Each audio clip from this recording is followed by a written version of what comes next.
This episode is brought to you by Mortgage Workflow Partners and the Mastering Encompass series, both for users as well as administrators.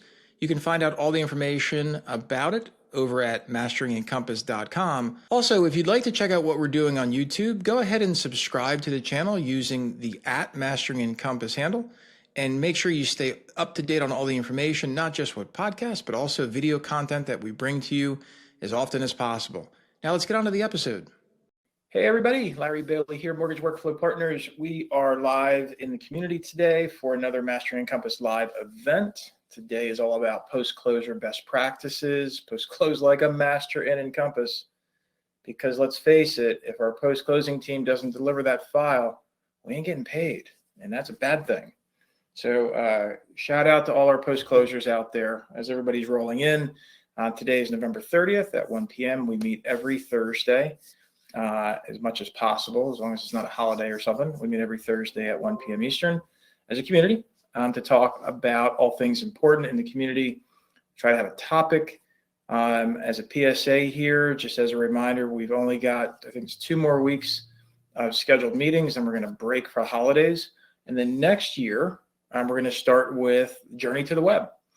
So Encompass Journey to the Web is a formatted program. Obviously, we're going to have our conversations first because the community always comes first, but I do want to make sure that we do keep topics in mind because at this point, I don't know if it's public knowledge or not, but ICE has released out on the TPO side the ability for brokers to self-disclose. It's on limited availability. I fortunately am on some projects rolling that out, and it is super slick. And then also it's coming to the web for disclosures to be on the consumer or Encompass on the website. And I expect that to be super slick too. And all this is all about leveraging native functionality, leveraging the ICE mortgage technology platform even more. That's what they want. It's personally what I want too. I want to make sure that we're actually getting way more than we're paying for. I know Encompass can be very, very cost prohibitive to some companies, but a lot of times that's because you're using a lot of extra technology to get the job done, and just not what you need to do. So welcome to everybody who came today. Thank you, thank you, thank you. First of all, for those that are just joining us maybe for the first time, use the chat feature there. You can also, if you have a question, you want to come up on stage kind of a thing here. It's a screen share, audio share. It's all done through the screen here. So again, for those just joining, our topic today is post-closure for best practices. So show of hands in chat. Anybody ever held the position of post-closer in the last forever? Danielle. So Danielle, were you post-closing when we were all using paper files? Jolene, same question for you. Kayla, for you. See, this kind of goes to my point. Look at everybody who was a post-closer. Kirsten, Kayla, and Jolene and Danielle and Larry, of course. I find more money in the post-closing department, almost obviously not compared to secondary because that can be a lot of money too. But post-closing operationally, Danielle, and for others who dealt with paper files, did you work with your transition into electronic files? For those that were part of that, were you part of the group that moved from paper to electronic? And if you were, my next question is, you started after the transition. So my next question, of course, is how much is still paper? And this is still happening today. It's 2023. You still have some closing agents, some attorneys who refuse to upload to the loan center for whatever reason. They still, I know with some places they actually will literally drop off the closing package at your doorstep, or they'll FedEx it or whatever. And it's crazy. So one of the things that I'm also interested in, those that are on the call, how many of you who have worked in post-closing are advocating for e-closing? Obviously in post-closing, there's a lot that goes into it depending on the channel of business. Post-closing for a brokered loan means you want to make sure that you got the check you were supposed to. Post-closing for a bank's retail loan means you're chasing down the note, making sure it gets to your custodian. making sure it gets delivered, making sure you know what you're dealing with in terms of your secondary team, if they've delivered it to investor A or B, or if they've changed their mind, you've got to pull the note back and re-deliver it. Kayla's like, we still have packages being dropped off at your doorstep, like in little bundles of joy, I'm sure. And so I'm bringing this up because e-closing is very expensive unless you're a very good negotiator with third-party platforms like Optimal Blue or not Optimal Blue, I don't know why I said that, but with Blend or with Simple Nexus, because you've got to pay not only for the front, but then you also have to pay for the back. And that can get quite pricey. So for those that are listening and watching, if you're not using eNotes, figure out how to get there. It was just in LinkedIn, somebody who did a big press release that they hit, I don't know, like 1 million eNotes or something for the year. I'm sure that's the totally exaggerated number, but it was a lot of their business was going eNote. And why is that important for post-closing? Why are we talking about this? Why am I talking about this? I'm talking about this because in post-closing, you're typically the end of the line. You see all the problems. You're dealing with all your investor conditions. You're dealing with your notes. You're delivering with deadlines.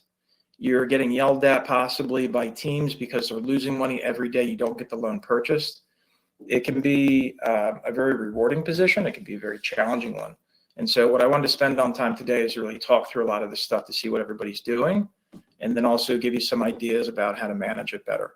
So if you're watching this video, you can see the full piece if you come over to mortgage.community. If you're listening to this on podcast, thank you very much. But hop over to the community to watch and follow along because I'm going to do some screen share.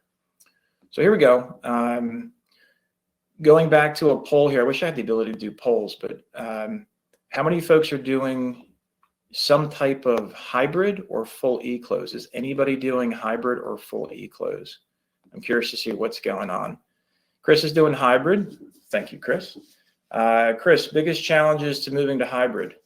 I'm going to guess it was the closing agents. If I had to guess, tell me if I'm wrong. Same thing, Reed. Hybrid, no eNotes yet. eNotes are a little bit tough because if you're working with aggregators, you have to make sure that they have eNote. It's a little bit still dicey right now in the secondary market for delivery.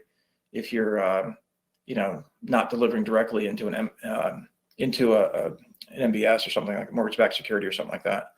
But Kristen, same question. Biggest challenge moving to hybrid and Reed, same thing. Was it the closing agent or was it you? Like, where was the biggest problem? I'm really curious because typically I find it's the closing agent. And Chris adds, once one did it, he was able to give a testimony to the other MLOs that it isn't scary. Yeah, change is scary, right? And the idea, I don't know about you, but the last time I've borrowed money, both LOs and closing agents don't want it. LOs don't want it. LOs telling borrowers they have to sign the e-docs the same day, e-sign docs the same day. Yeah, that's a workflow opportunity in terms of training, education, and advocacy, I guess is the best way to say it. So I'm going to go into, let's not share that screen. Let's share this screen. I'm going to go into this file, and I'm going to go into a couple things that are native, right? Our native tool that we all have is this post-closing. If we come into shipping detail. So one of the things that I like to talk about on here is in the shipping detail, which this field ties directly into the secondary registration. Hopefully you guys are dealing with investor templates. Investor templates are found in the secondary setup.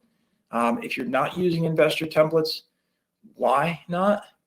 Because this is what's going to communicate to your post-closing team and everybody else exactly what investor it needs to be delivered to. It'll actually track some basic shipping detail information, and it will actually, if you pre-fill in this, you don't have to worry about writing business rules. You don't have to worry about people getting the wrong information as far as where things need to go, that kind of a thing. So hopefully everybody's using, again, investor templates, filling that in. And then in the secondary registration, I'm sure everybody knows this, but just to make sure that there's no gaps in education, make sure your secondary teams are only using the button down here, only using this investor button. That investor button, you can't see my mouse, but that investor button that's kind of flashing in the third column, that button is what ends up going over into the shipping detail over here. Why is this important? Again, because again, from a workflow perspective, you've got to make sure things are communicated within the file, not through email, hopefully only. So that's the first thing I bring out, because I do see a lot of folks using business contacts for their investors and not using investor lookup through this table through secondary setup. So please make sure you're doing that. Additionally, of course, all these fields come into custom print forms for your goodbye letters, and if you're doing payment coupons, things like that. So this is where that information should come from. Another one that's newer, so I know not everybody's using this, is the collateral tracking. So this was rolled out by ICE, I don't know, a few years ago maybe, and it does an adequate job if you're only delivering out a few files. And when I say a few, I mean maybe less than 100 a month or something like that. And it's decent, because if you enable this, right? So if you haven't done this recently, it's over in business rules, which is weird. But this is where you go through and you identify what values you want over here. You identify this in the business rules. And what's pretty slick is ICE developed this again, which it didn't have up until this change, but allows you to identify if you want to enable these trigger days for either initial request or return, and it basically gives you the follow-up flag for the deed of trust or mortgage, depending on what you call it, as well as the final title policy. And this is the recorded deed of trust, by the way. This is not the one from the table. This is the recorded, and the recorded final title policy, not recorded, but the final title policy issued from the actual underwriter, not the agent. That's how that works. So hopefully you're using this, because it does give you 3 different tabs. This lets you track the DOT mortgage, so the initial request for it and any subsequent requests, as well as tracking. You can also check shipping status if you've sent it out. And then you can also do return requests. And this is critically important for either rejections from the initial investor, or you can leverage this for resends. In terms, if you have to pull stuff back, or you want to, again, send stuff. I know it says initial request, but all of this ties into the DOT/mortgage. And then here's your final title policy information. The return request is kind of weird on this tab, because that doesn't really, there's no such thing unless, I don't know. It just doesn't make any sense to me in real life. Now the notes, this is a really big deal. Again, I'm looking to get some feedback from those that are here today. The note tracking, some lenders send the note from the table directly to the custodian, and not back to you as a lender to go into a safe and then send it out in bulk via secured carrier out to your custodian. Can you guys give me any feedback on who's using a direct to custodian, or if you're sending the original note back to you? I'm interested to hear your voice on that. Again, use the chat. I'm watching the chat over here on this other screen. Kirsten adds, if you need to re-record for a defect, not very common though. Re-record what? The DOT you mean? Or do you mean final title policy? Yeah, for the DOT, right. I was talking about the final title. Like, I'm not really issuing a return request for a final title. That tab looks weird to me. That's what I was talking about. Sorry for the confusion on that.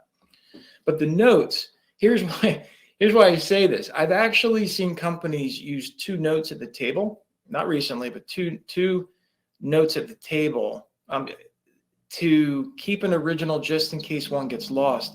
Is anybody still doing that? You don't have to go on the record, but I hope not. That's not supposed to happen. But I do bring this up because, yeah, yikes is right, Kirsten. I do bring this up because you definitely want to make sure you're tracking your notes. I know a lot of companies that will use Excel. I'm not lying. They'll just use Excel and they'll track it that way. But this is a good way to make sure. And obviously, if you're using any of this information, I would encourage you to add fields to your reporting database so you can look at this, what's missing or what's been requested, et cetera. from your pipeline view. So Hope adds, for DOT mortgage and final title policy and collateral tracking, does it update when the document is added to the placeholder in the e-folder? No, it's a manual process, Hope. So that brings me to another topic. So collateral tracking tool is totally fine. There's actually a couple of homegrown as well as third-party vendors sold post-closing tracking input forms. I've delivered these myself to projects. It's just, honestly, it's just a standard input form with a bunch of fields that iterate to a lot of different things. Plus, it allows you to track post-closing conditions at a reportable level. And it sounds super sexy, but truthfully, it's counterintuitive because all that information is coming from the e-folder. Now, in my e-folder, again, I'm using standard conditions here, starting probably a month and a half or a month. I'm going to switch over to just showing enhanced conditions because in the enhanced conditions, we can add condition types that are specific for post-closing. You can add condition types for investor conditions. You can add condition types for post-closing items. Like if you do have a defect, right? We go through this in post-closing. How do you track what's outstanding? And if you're like me, this is going back, again, I'm an old guy. This is going back to when we had paper and we had a team of 5 people chasing files for the last 6 months. How do you know what's outstanding? One of the things you've got to do is deal with post-closing conditions. Now, the standard conditions for post-closing pretty much suck. And I've been saying this forever. These options are nothing near to what is actually needed for real life. They just aren't.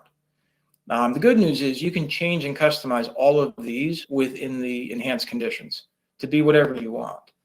So on your checklist, on your bingo board for 2024, it has to be enhanced conditions if you want to really focus in on your post-closing team. Forget about all the other stuff I've said all along about underwriting and processing advantages, but post-closing, to really post-close effectively at Encompass, you can do 2 main things. Number one, please work off of conditions.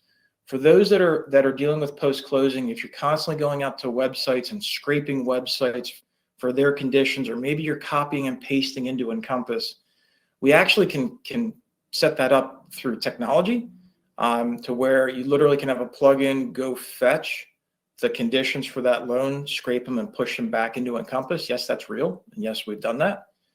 And if you're not doing that, if you've got your own post-closing conditions that you're manually entering, totally fine.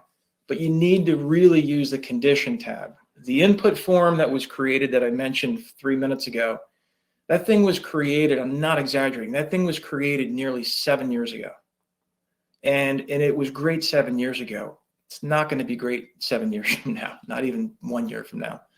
And so going back, I hope, to your question or your statement really about tying it together, if you request your final title policy and you know who you requested it from, and that's an outstanding condition that's tied together, you only have one thing to look at, which is your final title condition is still open.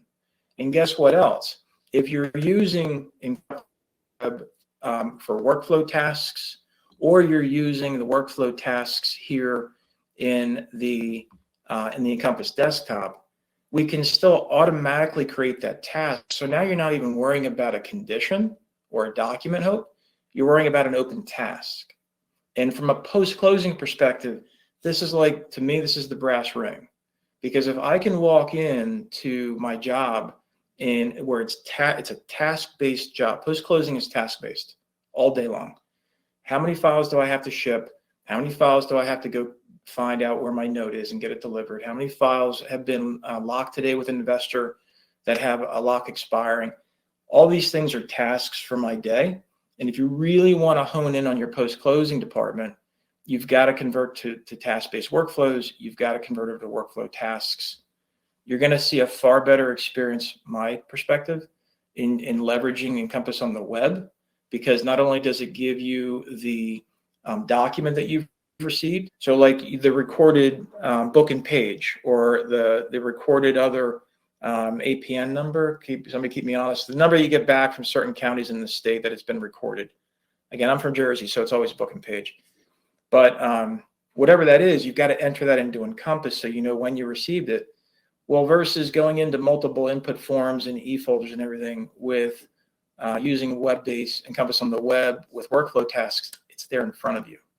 So that's my spiel on that part. From post-closing, I'm curious. I've got some other little tidbits to share before we go, but I'm curious, what have you guys found? Have you found like a magical checklist or a magical input form or a magical service that helps you and your post-closing team? I'm really curious about that because I've always found that each company is different, and the post-closing manager always has their thing that they've used forever and it's always worked. And I'm curious to see what you've come back with. So out of the other 28 people here besides me, what have you guys used? What's been successful? Again, this is a community conversation, and I'd love to hear what has worked for you, especially Kirsten, if you're, even though rare, if you've had to get something re-recorded because of a defect, how are you tracking that defect existed? Where are you tracking it? You guys hear my cat? And how are you making sure it gets done under a certain period of time? Right. This is what post-closing is really all about, is making sure that you know what's outstanding and when was it requested and when is it due by, and now you have to follow up. It's like sales is all about getting the lead. Post-closing is always about following up on docs and making sure people send you what they were supposed to. So while we're waiting for some conversation to come in, one of the other things that I would thoroughly encourage you to use in post-closing is dashboards. Now, I didn't build a dashboard for this conversation, but I will tell you how I've used dashboards in post-closing reliably and effectively. Kirsten adds, we have custom fields for that, and our closing and post-closing managers collaborate to get that actually done instead of shoved in a filing cabinet and forgotten. So one of the ways, thank you, Kirsten, very much for that. So it's good that they collaborate. My question to you would be, how does everybody else know what's going on, right? How does the CEO know what's going on with all the post-closing items, that kind of a thing? And dashboards in Encompass native have been here forever, hardly utilized in post-closing, and it's a missed opportunity. So in post-closing, you've got a number of things you're watching for, again, every day. Pretend you just can't sell your team on tasks, even though that's obvious. They're like, no, thank you. Well, you can go build a dashboard, and in the dashboard, you could see packages sent, not received. You could see packages received, with note pending. Packages received, note received, or packages delivered, not purchased. And you could have outstanding final title policies and outstanding final recorded mortgages, just as one simple example on 5 snapshots within here.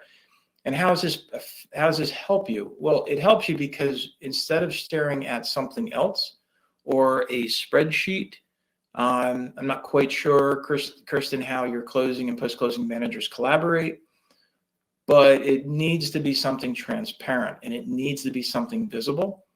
If you don't have any other technology to visualize that information, reports are okay, but truthfully, they're out of date the moment that they're generated.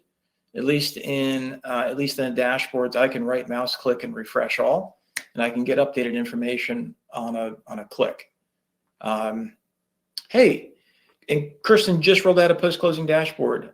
This is awesome. So Kirsten, I'm really interested.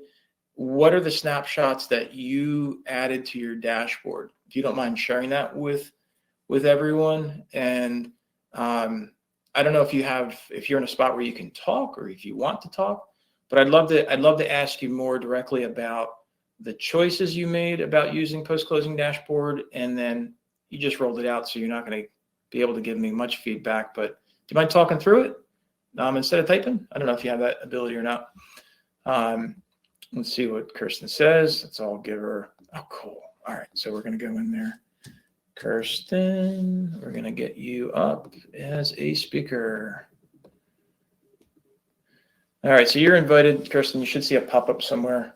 in there, and yeah, I'm really interested to hearing what you have to say on that.